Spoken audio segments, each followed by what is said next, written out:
আসন্ন গণভোট নিয়ে নেত্রকোনার ভোটাররা অসচেতন থাকায় হ্যাঁ বা না কোন পক্ষে ভোট দেবেন তা নিয়ে রয়েছেন বিপাকে। ভোটাররা বলছেন গণভোটের প্রস্তাবনায় কি রয়েছে তা তারা বিস্তারিত জানেন না। তবে নির্বাচন সংশ্লিষ্ট কর্মকর্তারা বলছেন ভোটারদের সচেতন করতে নেওয়া হচ্ছে ব্যাপক প্রচারণার উদ্যোগ। নেত্রকোনা প্রতিনিধি মাহবুবুল কিবরিয়া চৌধুরীর তথ্য ছবিতে দেখুন বিস্তারিত। নেত্রকোনা শহরের মুক্তারপাড়া এলাকার ৪৫ বছর বয়সী ভোটার চা দোকানি মোবারক ভূঁইয়া রতন দোকানে বসে কথা বলছিলেন গণভোট নিয়ে। দোকানে উপস্থিত কেউই জানেন না কি আছে গণভোটে। সরকারিভাবে আমাদেরকে ধারণা দেয় নাই, তবে আসলে হা না ভোট শব্দ শুনতে আছি শুধু মুখে মুখে, কিন্তু এখন পর্যন্ত ক্লিয়ার না।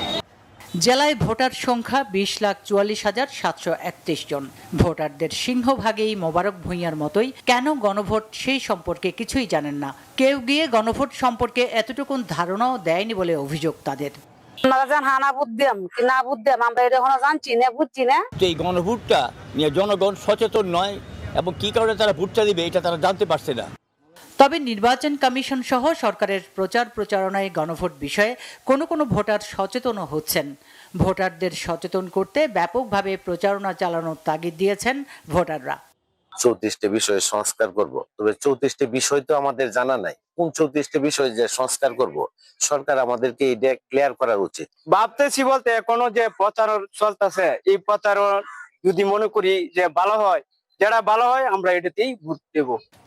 জাতীয় নির্বাচনে অংশ নেওয়া প্রার্থীরা বলছেন তারাও তাদের প্রচারণার ফাঁকে ফাঁকে গণভোট নিয়ে প্রচারণা চালাচ্ছেন। সবার সাথে আমি আলোচনা করছি আমার ধানের শীষের জন্য, পাশাপাশি হা ভোটের জন্য আমরা কামনা করছি। আমার সংসদীয় আসনের ভোটারদেরকে বলবো আপনারা হাকে জয়যুক্ত করুন। এদিকে জেলার নির্বাচন সংশ্লিষ্ট কর্মকর্তারা বলছেন গণভোটের প্রস্তাবনা বিষয়ে ভোটারদের অবহিত করতে চালানো হচ্ছে প্রচারণা। ইতিমধ্যে আমাদের নির্বাচন কমিশন সচিবালয় হতে প্রাপ্ত প্রায় 1.5 লক্ষাধিক লিফলেট এবং প্রায় শতাধিক আপনার ফেস্টুন এবং প্রায় 1000 খানিকের মতো আমরা বিলবোর্ড আমরা স্থাপন করেছি পুরো জেলায়। গণভোটে অংশ নিয়ে সবাইকে হ্যাঁ ভোট দেওয়ার আহ্বান জানিয়েছেন বাণিজ্য উপদেষ্টা।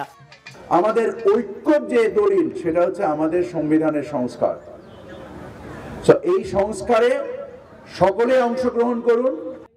জেলায় সরকারিভাবে প্রচারণার অংশ হিসেবে উঠান বৈঠক, ভোটারদের বাড়ি বাড়ি গিয়ে প্রচারণা, মাইকিং ও প্রদর্শনী করা হচ্ছে। সংসদ নির্বাচনের প্রার্থীরাও চালাচ্ছেন প্রচারণা। Bangla vision news desk.